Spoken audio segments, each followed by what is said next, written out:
Modoff. He loves the late model stuff, but he wants to sit there, and I believe next season he is coming down and going to run sideboards down at Willamette Speedway. But check this out. Guess who called him the other day? Tell me. This gentleman wants to run 4 classes in one night. He's going to do it, and that's Mr. Weinbarger. Uh-huh. This Saturday night. Uh-huh. He's driving a car in every single class at Willamette Speedway. Uh-huh. Yep. So he called Sonny and asked him the other day. He says, can I rent your car? Can whatever, blah, blah, blah, blah.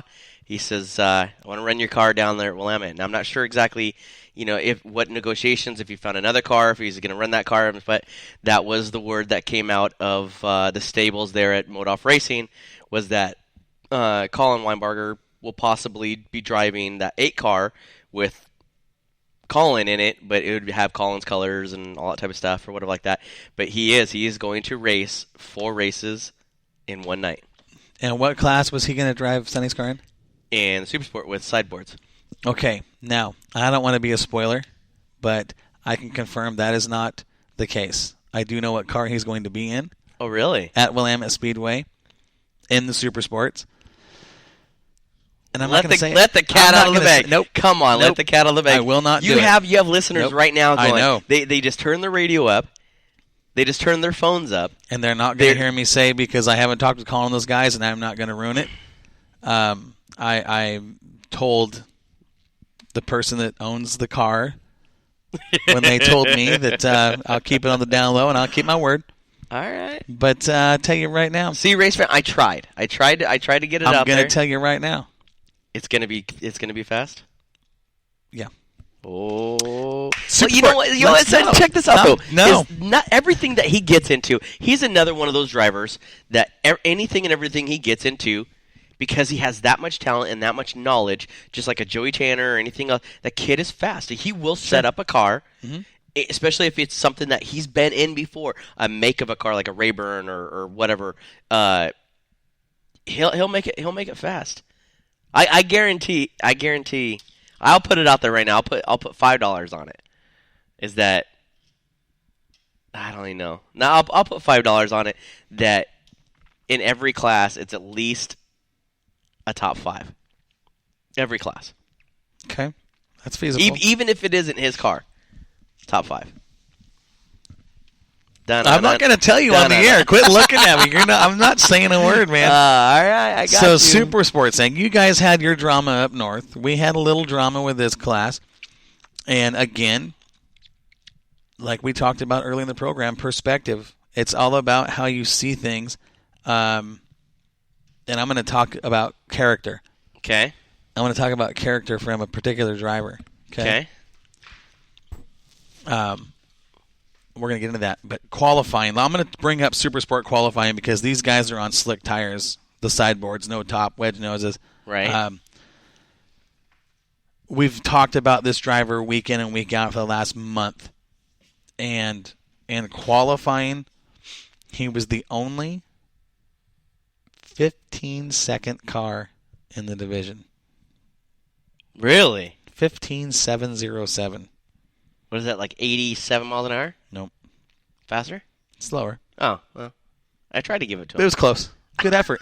But listen, this was the Super Sport class, okay? We had 16 cars sign in, okay? This was a Super Sport class. Fast time, 15.707. 16th fast, this is a big gap, 18.595. Holy crap. Yeah. Really? Yeah, we're talking almost 3 seconds. 2.888 seconds difference. Wow. Okay? That's a huge difference right there. The top 6 cars separated by less than a full second. And I couldn't believe what we were seeing in qualifying. It was just one of those deals where when you get on the track conditions, you know, I mean, it was they change, yeah. Well, and they changed a lot. I mean, 3 seconds. We're talking 3 seconds. This is one class in qualifying. This is the Super Sport class only. So Super Sport had a 3-second difference yes, in sir. qualifying? Yes. How many cars qualified? 16. Really? 2 heat races. Yep. Fast time 15.707. Mr. Brian Winkler in the 88. Now we've talked about him. We've talked about him on the show and how fast he was getting, how fast he has been.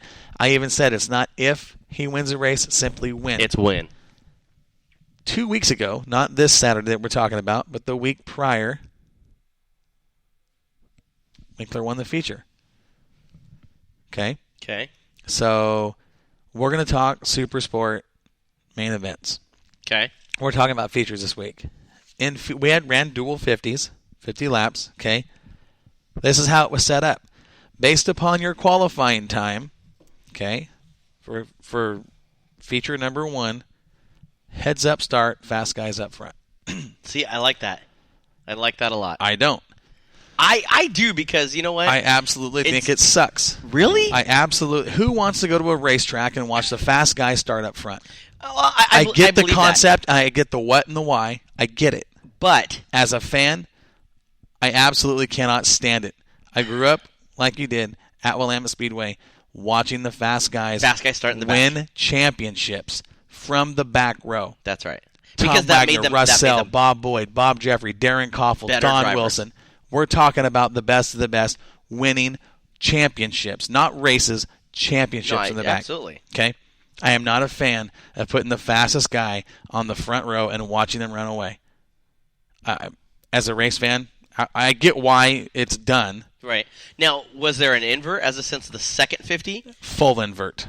So the fast guys that started up on front, then inverted, then now start in the back. Complete invert, yeah. See, that's what I like. That was racing. Now, let's talk about Super Sport Heat or main event number 1, okay? You talk about drama, we're going to talk about it. Here, and again, this is simply a matter of perspective. This is what you saw, how you saw it. Okay? Now, and Super Sport main event number 1, we had a car on the track that was blistering fast. Really? And that was the 74 of Dan Dybel. Okay? All right, I'm listening. We had a few cars on the track that were really, really fast, but Dan Dybel, though he didn't turn in the fastest lap during the race, was putting together the best race. He was up front, on the point, leading the way, and really looking like, it's just his deal. This is his deal to win. I mean, he was that good. Him and Thompson had a battle early in the race. The first half of the race, they kind of caught each other. And Dybel decided it was time to go, and Dybel went. Really? Okay, now, it was his deal. He was gone. Okay. Thompson was looking good in second. Some good racing overall, but this is where things changed. About the halfway point, maybe just past the halfway point, leader into lap traffic, got together underneath the 88 of Steve Fuller. Okay, Steve's making his return. He took a couple years off. He bought a car from Justin Duty. Comes back. It's one of those deals where you can call it just racing. You can call it whatever you saw. And this is where the drama. This was the first drama that we had here. Okay, as he's getting by Fuller to lap him, there was contact. Both cars spun. Like hard contact? No, not hard contact. Just enough to spin both cars and stop them and turns right just past the apex of turn 2. Okay. And the 74 was sent to the back. As the leader. Hold on. Racing lap. No. Just let me tell you what I saw. Okay. Okay. As I'm calling it, I was calling it as it happened. He's underneath the lap car. He's at his door. Okay. A little bit of contact. The 88 spins, rotates in front of the 74. 74 spins. It's just one of those things that happens. Right. It's a racing deal. Right. So the 74 is sent to the back along with the 88. They went, to the back of the pack. I don't. How do I say this? I'm not calling. Okay, and this is we're talking perception. This just is call it way how you. Yeah, I normally do, but this is a deal where I'm trying not to make everybody mad. I'm trying to. It's okay, apparently, by some people or whatever like that, because they don't like how we express ourselves or whatever like that. It, pardon my French, pisses them off because it looks bad. Right. Well, I'll tell you right now, you act like an idiot, and it's put it like this: you act like an idiot, you're going to be called an idiot. Right. I have. Well, I and have, I wouldn't I have call. I have zero tolerance. So this is the thing. I have zero tolerance for somebody that sits there and talks how high and mighty they are, or think that they're the best race car driver, or they're this or they're that because they think that they're special and get special privileges, and then drive like a flippin' idiot. Well, Straight up. in this case, I wouldn't say anybody was driving like an idiot.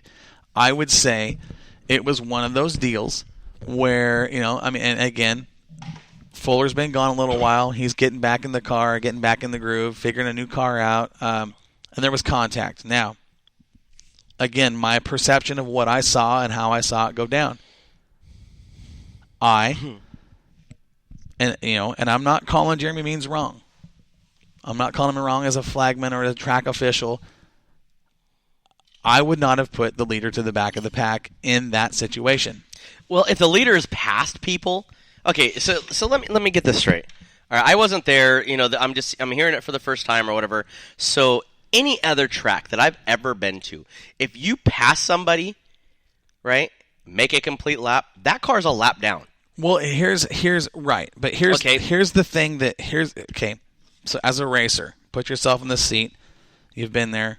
We've all been there at some point, whether, whatever level it is. Right. The rule, the door rule, when you're at the door.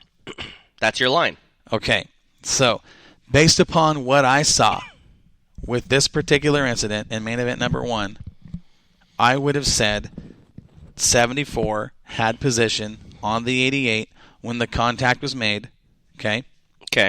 That took both cars to a stop, spinning them out in turn 2. Okay. Now, that being said, I wouldn't have penalized the leader. I wouldn't have. Why would you penalize him in the first place? Because he gets if you get taken out. This has been a discussion that we've had that I have had with several people that was there Saturday night. The same question was asked: why, in that situation, given where he was at the time it all happened, why was he penalized? I can't answer that.